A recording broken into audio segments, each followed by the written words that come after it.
I'm going to reload a bullet from start to finish. This isn't a tutorial, it's just a video of the steps that I go through to reloading ammunition. This is why it takes so long. This is going to be a long video. Anyway, I better get started. First thing I want to do, I have a once fired piece of brass here. It's a federal piece of brass. It's been fired, so fire your bullet, take it out. This is what you end up with. So the first thing we need to do is full length resize this bullet. How do you full length resize? Here you have a full length resizing die. You're going to set it into your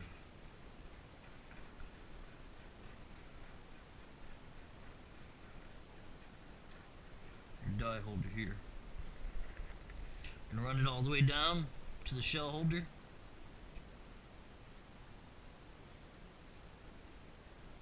Okay. And lock it down. And make sure your primer seats down far enough to deprime. It resizes while depriming at the same time. But before you stick this in here, you need to have lube. That's what this is. This is called wax lube. This is what it's called, Imperial Sizing Die Wax. Just to lube up the case before you stick it in there, so you don't have, your case does not get stuck. If it gets stuck in there, you're in trouble.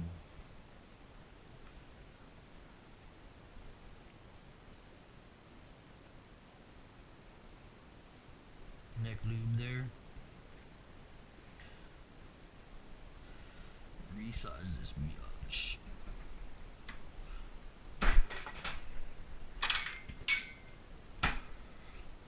It's been resized. Now it's kind of violent, knock some shit over, whatever. What I'm doing here is wiping all this Imperial Sizing wax off. This case has been resized.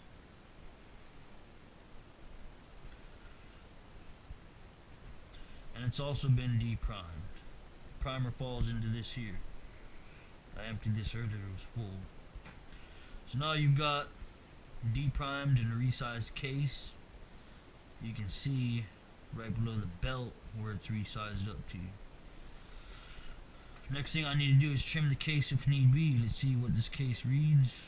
It should be between 2.610 and 2.620, 2.617. So that means I need to trim this 8 thousandths of an inch. How do I do that?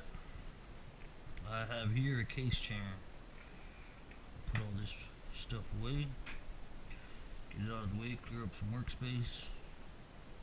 Alright. A Redding case trimmer. Stick it in here, this universal collet. Tighten it down. Snug fit. Then I'm just going to feed constant pressure against this carbide tip. That'll cut the edge down.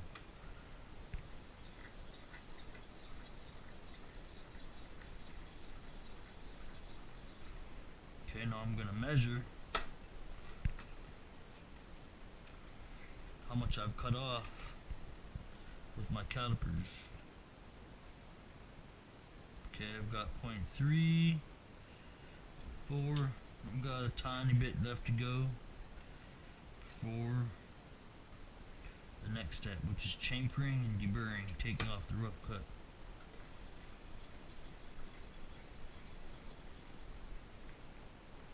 See how it looks.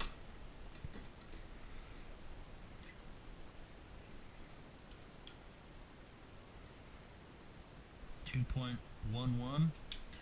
So I'm going to save that last tenth of a thousandth for my chamfering and deburring tool. Deburring tool right there. And what that does is after it's been cut by this carbide cutter, you can see on there it's got a very rough inside and outside edge. So this just simply takes the roughness out. Deburring, chamfering.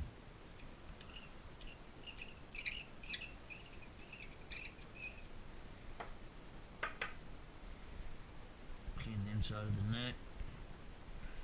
Let's see what she reads.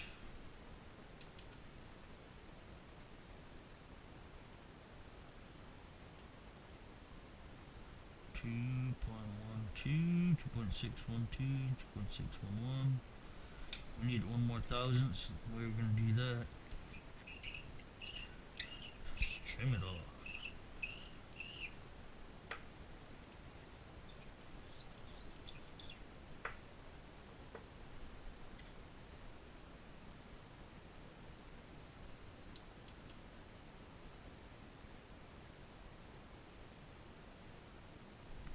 .610, that's where we want it. We're done with the trimming step. Next thing we need to do is clean out this primer pocket. You can see all the carbon buildup in there.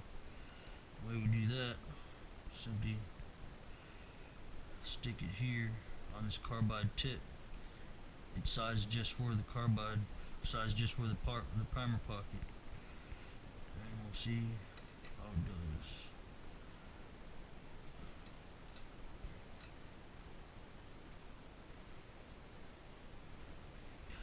See how much cleaner that is? It's a lot better. It's clean enough to see the primer into there.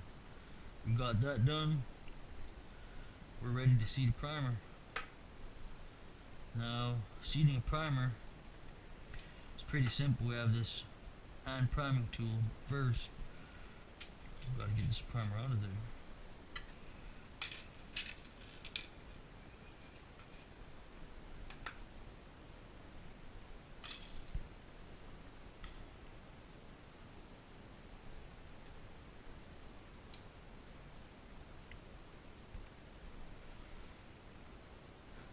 Good thing about this hand priming tool is you can feel how much tension you actually put on the primer.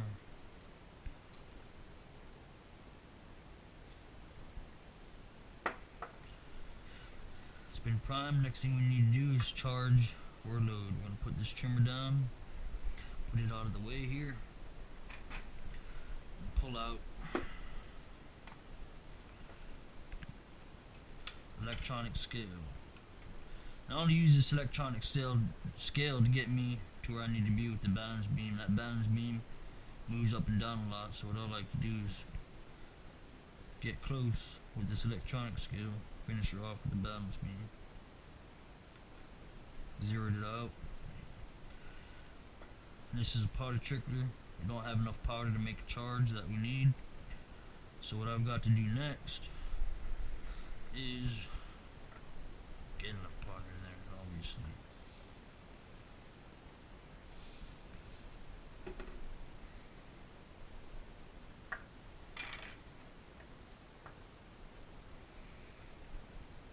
Now we want 70 grains of charge, so we're gonna get it to about 71 because the scale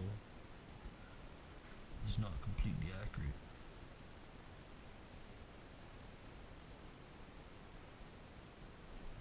Leave it at 70.3. Stick this here.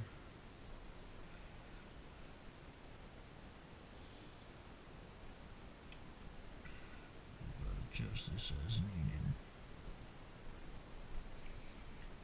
That is just light of the load we require. So we're just going to keep adding until it gets to where we need it to be.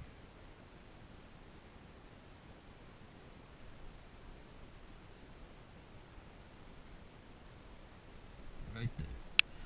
That's a 70 grain charge. I'm happy with that. Now all we need to do is take the primed cartridge, which the original, I don't know what the hell I just did with. That is crazy. There it is. This was a resized Federal case that I was using earlier. The way I know is because it says FC stamped on the head. Got that ready to go. Now all I need to do is load this powder charge. And the way I'm going to do that is I have a funnel here that I'll use to funnel all of this powder in. Kind of disorganized. Kind of a clusterfuck. So I go sometimes.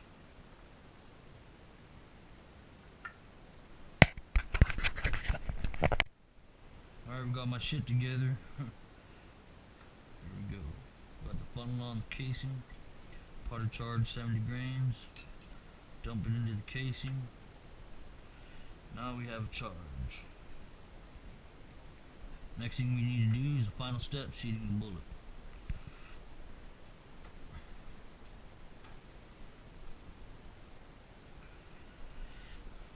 Here we have a 208 grain Hornady boat tail hollow point.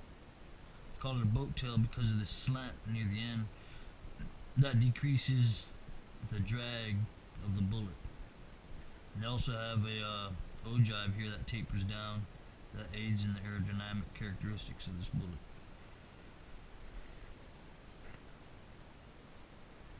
See it there.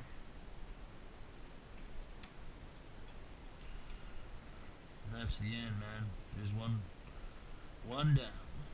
Not quite done. I've got to make notation of which powder I use. In this case, IMR 7828.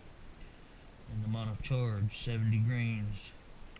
This is so that I don't get confused, so I know exactly what I'm loading into my rifle.